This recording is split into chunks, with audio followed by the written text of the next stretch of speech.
बिस्मिल्लाहिर्रहमानिर्रहीम। मोअज़्ज़ज़ नाज़रीन सामीन, अस्सलामु अलैकुम।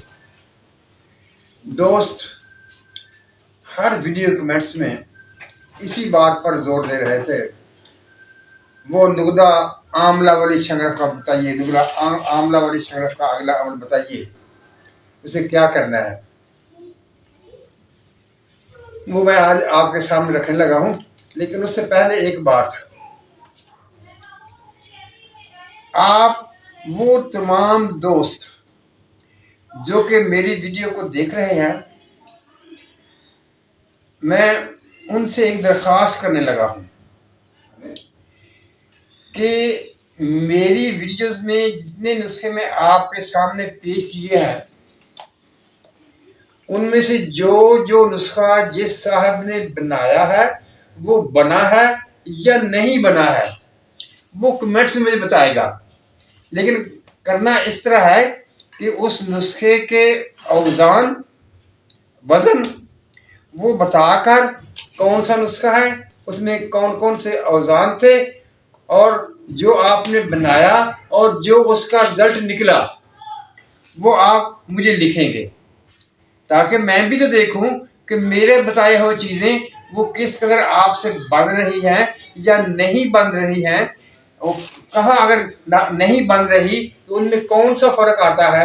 क्योंकि मैं हमेशा ये कहता हूँ, जो नुस्खा मैं आपके सामने बयान करूँगा वो बनता है, ये नहीं हो सकता कि वो ना बने।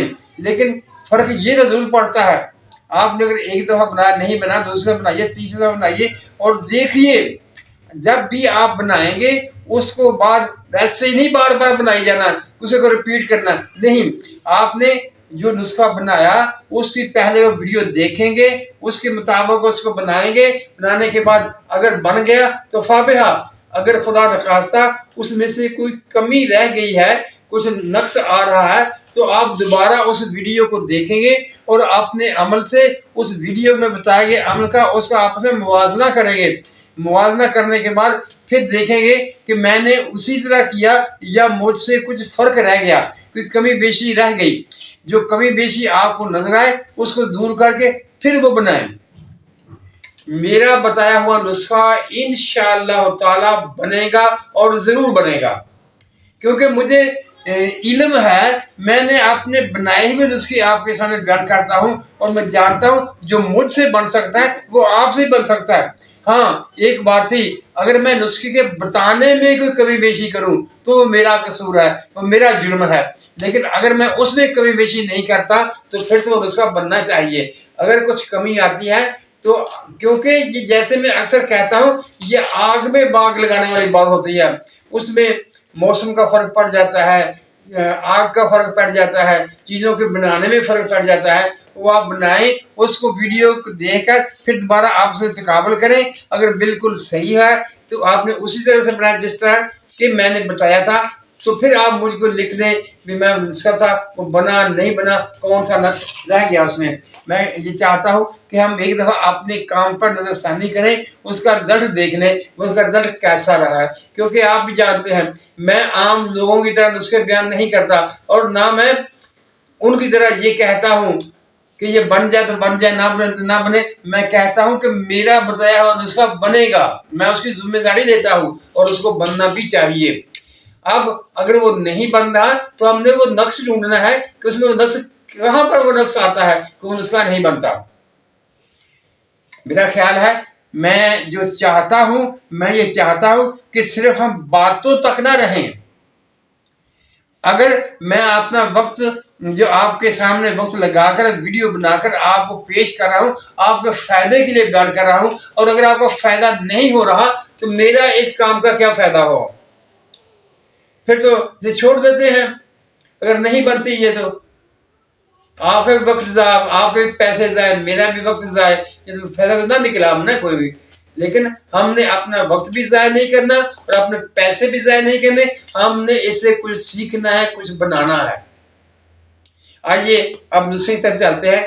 ये वही नुस्खा जो आंवला बोला से हमने आंवला से बाजार से आंवला लेकर उसमें से उसकी हड्डियां निकालकर उसके बीज निकालकर उसका जो गुद्दा था उसका हमने रात को पानी में भिगो रखना है, भिगोकर ताकि उसमें फूल कर नरम हो जाए। उसे कूट कर उसे नरम नरम उसका नुकदा बना लेना है। जो उसमें शंगरफ रखी थी ये उसी नुस्खे का अगला हाल है। उसमें से तो शंगरफ कच्ची निकलती है, वो किसी काम की नहीं। सिर्फ ये बताना था वहां पर कि ऐसी चीजें मौजूद हैं जो कि शंगरफ, सम्मेलफार और दूसरी उपजाते जो है उनको उड़ने नहीं देती। आप जिस कलर आग दे लें वो सिर्फ बाकी बचती है, उड़ती नहीं है। आज हम चाहते हैं मैं आपके सामने वो तरीका बयान कर रहा हूं जिससे उसके जरिए से चीजें कायम होंगी। ये नुस्खा लिख लीजिए, फिर वही शंगरफ को हम सिखाऊंगा। आपने 1 पाव आमले ले आने हैं बाजार से, उनमें से उनकी हड्डियां निकाल देनी है।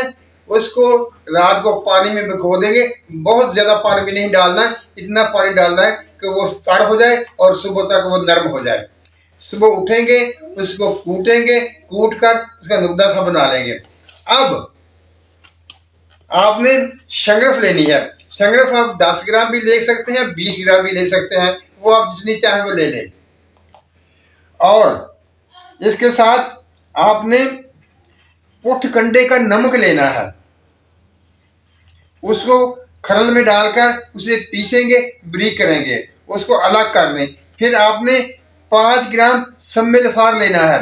उसको भी खरल में डालकर पीस कर बारीक कर लेंगे और उसको फिर वो जहां आपने वो पुटकंडे वाला नमक रखा था उस पर डाल देंगे। और फिर आपने इमली लेनी है। कौन सी इमली? जो बाजार में से बच्चे लेते हैं, 50 रुपये मिलती है और बच्चे और औरतें उसे बड़े शौक से खाते हैं। उसमें वो जड़े सी और बीज से तुखम होते हैं, वो लेनी है। हमने उसका नुकदा लेना है, यानी हमें उसके तुखम की भी जरूरत नहीं है और उसमें जड़े सी होती हैं उनकी भी जरूरत नहीं है। जो उसमें गुद्दा होता है वो लेना है। वो किस कदर लेना है कि वो जो हमने पुटकंडा और सम्मेलफार को दोनों पीस कर रखा था उसमें मिलाकर उसको रगड़ेंगे, गुद्दा इतने डालेंगे तो उसका वो एक चिपचिपा सा नुकदा बन जाए। यानी बहुत ज्यादा भी नहीं डालना और बहुत कम भी नहीं डालना, उसका चिपचिपा सा नुकदा डालना है। उसकी वजह यह है कि अगर आप नुकदा सख्त रखेंगे तो शंगरफ की डली के साथ चिपकेगा नहीं, उसमें खला रहेगा और शंगरफ नहीं बनेगी। और अगर आप जरा सा उसको नरम कर लेंगे तो वो शंगरफ के हर जेरो बम से उसके साथ चिमट जाएगा, उसमें खला बाकी नहीं रहेगा और शंगरफ हमारा मकसद जो है वो पूरा हो जाएगा। जब आपने वो नुकदा हल्का चिप्स बना लिया तो उसको शंगरफ की डली पर लेप कर देंगे। एक लेप करें, थोड़ा सा करें, फिर थोड़ा खुशक कर लें, फिर उसको दोबारा दूसरी लेप कर दें। यानी वो सारा जो पुटकंडा और सम्मेलफार वाला नुकदा आपने बनाया इमली की मदद से, वो सारे का सारा उस पर लगा देंगे और उसे गोला सा बना देंगे। फिर वो जो गोला बना होगा उसको आंवला का जो नुकदा आपने बनाया था उसमें आप उसको छुपा देंगे, उसके अंदर डालकर वो नुकदा उसके ऊपर लपेट देंगे। अब उसको लपेटने के बाद उसको उसी तरह से फिर वो एक छोटी कुंजी लेंगे, एक छोटे से वो हंडिया से छोटी सी हंडिया लेंगे और उसमें उस नुकदे को अच्छी तरह से बंद करके ऊपर ढक्कन लगाकर उसको गिल हिकमत कर देंगे। गिल हिकमत करके उसको आग देंगे। आपने 10 किलो की आग देनी है, इससे ज़्यादा जितनी मर्जी दे लें, लेकिन 10 किलो से कम आग नहीं होनी चाहिए। भड़के ही आग देंगे। उसके दरमियान में थोड़ा सा छोटा सा जो है गड़ा खोल देंगे, उसमें ओपले रख के दरमियान में ये कुजी रख देंगे गिल हिकमत करने के बाद। और गिल हिकमत थोड़ा सा खुश्क भी कर लेना है और उसके दरमियान रखकर ऊपर से आग लगा देंगे। जब वो सर्द हो जाएगी तो उसमें से निकालेंगे तो आपकी शंगरफ कायम निकलेगी। मेरा ख्याल है कि मैंने वजाहत से नुस्खा बयान कर दिया है, दोबारा बयान करने की जरूरत नहीं है, लेकिन मैं चीज़ों के अज्जा फिर आपको बता देता हूँ। शंगरफ आपने 10 ग्राम लेनी है या 20 ग्राम ले लें, कम चलेगा। पुटकंडा का नमक जो है वो आपने 30 ग्राम लेना है और सम्मेलफार जो है वो आपने 5 ग्राम लेना है। ये सम्मेलफार कच्चा होगा, पुख्ता नहीं होगा, कच्चा ही सम्मेलफार आपने लेना है। और गुद्दा इमली का इस कदर लेंगे कि उससे वो हल्का सा पेस्ट सा बन जाए, यानी वो नरम सा पेस्ट बन जाए और शंकरपारा वो लपेटा जा सके। उसे सख्त नहीं होना चाहिए, अगर वो सख्त पेस्ट होगा तो उसमें खराब बाकी बचेगा, ये बात याद रखनी है आपने। उसका सारे का सारा दूध उसका लपेट कर फिर उसको आमले के दूध में रख देंगे, रखकर उसको कुजी में डालकर उसे गिलहबंद करेंगे। थोड़ा खुशक करने के बाद फिर उसकी आग दे देंगे। 10 किलो लाजमी देंगे, इससे ज़्यादा जिस तरह दे सके वो दे दें, कम इससे नहीं होनी चाहिए। मुझे नाज़रीन सामीन, आखिर में वो बात जो मैंने पहले कही है कि आप में से जिस किसी ने जो नुस्खा बनाया वो बना या नहीं बना, नुस्खे का मेरे सामने वो उसके अजाब का जिक्र करने के बाद और जो उसका अमल आपके सामने आया, जो कुछ आपने किया, वो आप कमेंट्स में लिखेंगे। आप जानते हैं मैं आप तमाम के कमेंट पढ़ता हूँ और जो जो आप उसमें कहेंगे उसके बाद उस पर गौर करेंगे। अगर वो बना तो अच्छा हो गया, अगर नहीं बना तो उसमें कौन सी खामी रह गई। मुअज़्ज़ज़ नाज़रीन सामीन, अल्लाह ताला हम सब पर रहमत की बारिश करे, हमें सच बोलने, सच सुनने और सच पर कायम रहने की तौफीक अता फरमाए। आमीन। अल्लाह हाफिज़।